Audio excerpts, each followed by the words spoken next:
Pag alam mo yung mga lugar na iyon na saan nakakatukso, di ba? Doon ka magkakasala, madalas, dapat iwasan na natin yun, siyempre yung mga lugar. Hindi yung dadalhin pa natin ang ating sarili doon. Halimbawa, yung mga sugalan, yan, minsan talaga dyan nag-uumpisa. No? Yung temptation, yung gulo, di ba? Yung problema. Tayo na mga mananampalataya, hindi natin maiwasan, hindi naman natin maiwasan na tayo makisama, makihalubilo sa mga bagay na ganyan. Pero makisama, sabi pa nga po ng lingkod, pero huwag tayong makisama.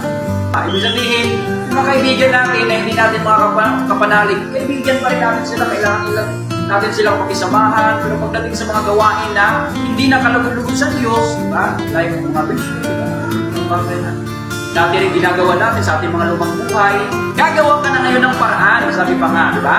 Na makaiwas. Yan, diba? Diba, tagay-tagay, diba? Tagayan ka, ihimo kahit dahilan, masaring ka, oray pa ka, o paslaan. Mabalik na lang, mabalik. Hindi na lang. Eh ba, hindi ka na mabalik, di ba?